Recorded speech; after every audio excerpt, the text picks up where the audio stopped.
Hi everyone, it's time for Noon Right. Another beautiful day here at Isis Oasis Sanctuary. And beautiful clear sky, lots of things going on. And I was looking over here at our male peacocks. They seem to be sitting there fairly companionably today, with their tails hanging down. They're looking like, what's she doing? And you can see the females there too. So anyway, after a wonderful weekend of symposium, we are here doing our typical Noon Right today. And symposium was fantastic. I just got some news that because of people attending our symposium by Zoom, there's a big ISIS group that's going to do something similar now, that they know it can be done. And that really pleases me because that's the idea, that there's more out there, that we can reach more people that need us at this time, which is so challenging for so many. And so that makes me very, very happy that we have inspired at least one other event that will hopefully reach an entirely different big audience elsewhere. And I'm just really, really pleased about that. That makes it all worthwhile. So one thing that Justin and I discovered was over the weekend that it seems like it should be so easy and not very exhausting to be managing all that, but actually we were pretty busy pretty constantly, especially kind of in the background, responding to people, making sure people were getting access, getting in, and just being very focused on our screens. So it was actually a little bit more challenging than we anticipated. Next time we'll make sure that we have at least one other person to assist us, so that perhaps it isn't quite so engaging for us, and we can focus on enjoying the presentations ourselves a bit more. But the point is that you got to enjoy the presentations. And since we're happy coming off of this weekend's programming, I also wanted to let everybody know that this weekend, this Sunday, we're going to do 4 hours of Mother's Day related material, probably running from 3 o'clock, which will be our special Sunday scrolls, through about 7. So you will have the return of our broadcasting network this coming Sunday for Mother's Day. So the gracious Mother Goddess will be on the screen again for that, and we will continue to do more and more of this as time goes ahead. We are also very busy preparing the recorded videos, so if you did miss symposium or you want to see something again, we will be having that available to you soon too. So we're juggling all this with still trying to get, some of our loans and financing that supposedly is out there for places affected by COVID, and so we're busy as always.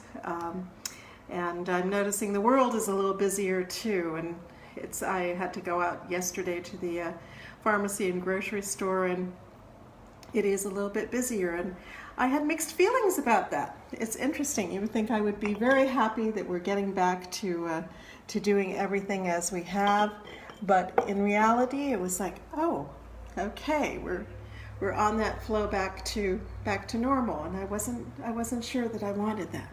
So it's an interesting time. I'm sure that in this generation to come, especially among the children, the spring of 2020 will be one of those watershed times where life was impacted in a very substantial way. And so it'll be interesting to see what that means as we go forward. I think there will be a lot of benefit from it, though it's a tragic way to get that benefit. And so I'm hoping that we get through this, and that we have a good, safe autumn, and a much brighter spring next year, maybe a more normal one, but hopefully a more aware one, where we know how beautiful it can be when things are a little quieter, a little gentler. Now when I'm standing here, I'm aware when cars are passing on Geyserville Avenue, and I had learned to just kind of tune that out. So it's a good time to look at what you are tuning out. Maybe it's a beneficial thing that you're tuning out because you're used to it. And now this stillness, this kind of extended solstice in a way, where everything is still, can give us a little bit of time to look within and see maybe there's some things that we're ignoring that we shouldn't be ignoring. Anyway, let us go ahead with our noon rite. I'm going to choose some incense today. We have triple berry today. So it's fragrant and fruity.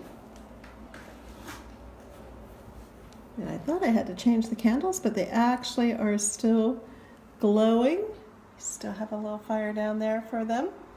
So, as always, do the Ankh. Alrighty.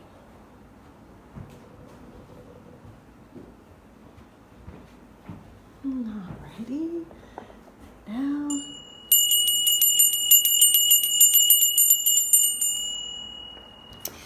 Divine Isis, goddess of 10,000 names, I invoke your grace. Come to our temple, O goddess, dwell in our shrine. Make our hearths your altars, our hearts your home. Bring vision and healing to those who use this shrine. Give us wisdom and unveil the truth, and with thy feathery wings protect us.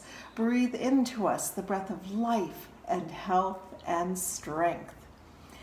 It is noon, let us celebrate the moon. Let us celebrate the stars, no matter where they are. It is noon, let us celebrate the sun that shines on everyone. Let us celebrate our day as we go upon our way. It is noon, it is noon, it is noon. Alrighty, now it's time for our daily reflection, where we each come up with 3 words that we think symbolize the day, what we feel about it, that we're inspired to say, really whatever you wish at all. So, and you can say them into the mirror from where you are, and if you want me to say them within the temple, just please send them in the comments, and I will include as many as I can. Alrighty. Well, my 3 words are gratitude and growth. Gratitude and growth, gratitude and growth, gratitude and growth. And do I have any others coming through? Not just yet, but if they come through later. Here we go. Peace, prosperity, and grace from Emiket. Hi, Emiket. Peace, prosperity, and grace.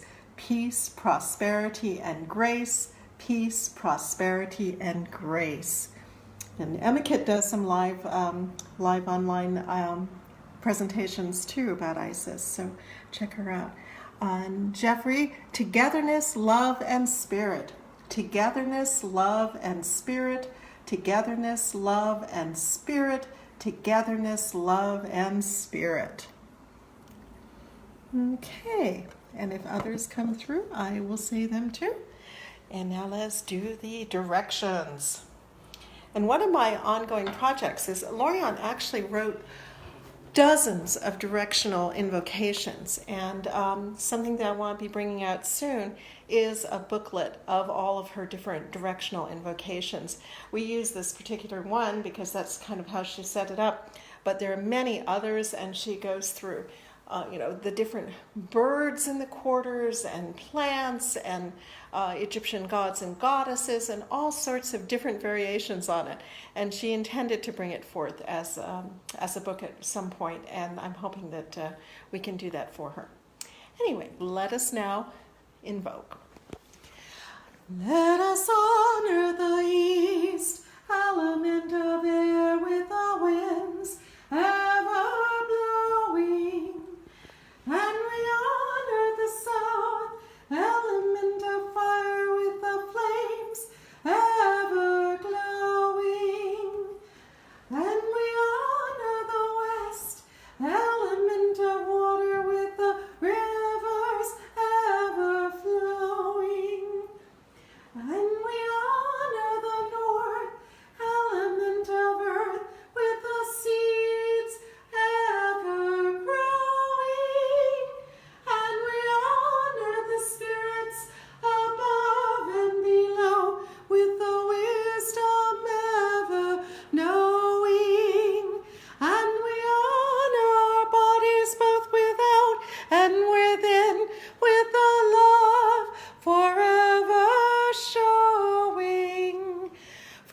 into this world with all these gifts and more, our very own special essence. Let us thank the goddess for that which she bestows. Let us go forth refreshed and renewed with dedication to preserve and protect all life, for we are all children of Isis, the great Mother Goddess. And today is Tuesday, which is gradually evolving into our blessings for those that have passed away. We recently lost last week Warren Zook, and then we thought we were about to lose his dear priestess and wife, Zarita, who was rushed to the hospital with a heart condition, but she is doing better. So while he is on the altar of those who have passed, she really should be over here on the altar of healing. So Goddess bless her, and may she have a quick and full recovery.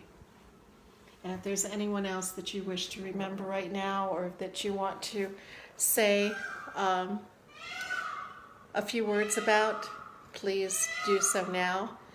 And Facebook Live is actually offering me some options to bring people on camera too, which I've never done before. So I will ask you if you want to do that. But if there's anyone that wishes to say something or have me say something for one of those who are now lost, please just message.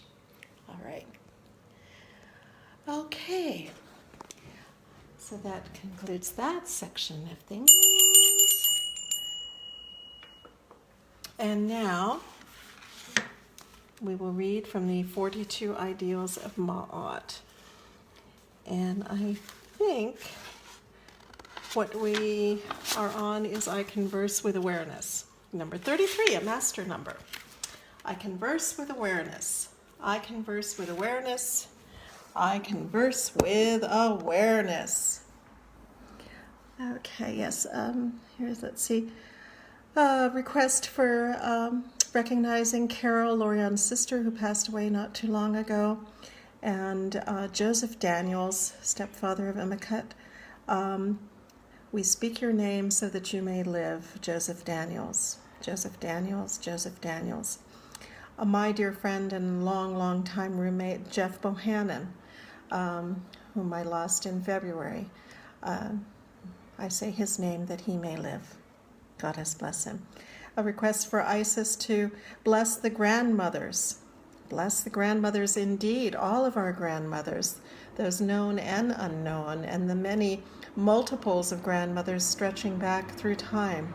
Goddess bless our ancestors, our ancestral lines, our those that have come before and created us. And Jana Watt's words today are grace, serendipity, and admiration. Grace, serendipity, and admiration. Grace, serendipity, and admiration. Grace, serendipity, and admiration. When I say the three words, I always try to say them differently each time. And it's interesting what sometimes the emphasis can shift your perception of what you're saying and give it an additional dimension. So don't ever just repeat something by rote. Try to really say it differently. And you can sense the difference in the vibrations sometimes. And we know in ancient Egypt that the vibrational quality of what was spoken was extremely important. And that's one of the challenges and frustrations of studying anything to do with ancient Egypt, is that we don't know the exact pronunciations. We can kind of slide in from the side on them, but how they were really said at any given moment of time, especially over 3,000 years as language evolves, it's really difficult to determine. So it's a fascinating study, but getting the intonations just right is an art, not so much a science. All right, so let us go ahead and read. Conversations are an interesting subject to study. When you begin to think about it, it boggles the mind. There are so many variables in the possibility of how a conversation might begin and the direction that it might take. It is a very important aspect of our lives, and yet we often forget about how it affects others. Dwell for a while on this topic and begin to actually be aware of how you converse, the kinds of things you say, and why. What is it that you are conveying in each conversation? Have you noticed that when you meet someone, there are various feelings about how you end up greeting one another? Sometimes they are estranged, and other times very warm and welcoming. Become aware of how these dichotomies are played out in your daily life. Classes in nonviolent communication are popular now because many do not know how to address other people, and they want to become more aware. There's a little exercise you can kind of do for this too, because whether we realize it or not, we kind of limit ourselves. We come up with set phrases that we're almost always going to use when we meet someone, oh, hey, how are you doing? Try to put the pause button on those automatic greetings. See if you can come up with a different special way to greet everybody. And this will drive you crazy if you keep trying to do it, but it can be very expanding to the mind to really, instead of just blurting out what you're used to, what your brain is used to emanating, see if you can come up with something that's more special for everyone that you encounter, just for a day. And let me know how it goes, if you get any particular insights. And as always, we are very thankful to Lady Lorianne and the many, many, many insights that she has provided to us, and to our beloved Lady Olivia and Lord Strathlock, the founders of, two of the founders of the Fellowship of Isis. We always give our thanks and ask their blessings too. And to the gracious goddess Isis, in whom all things are possible, we give our thanks and ask your blessings.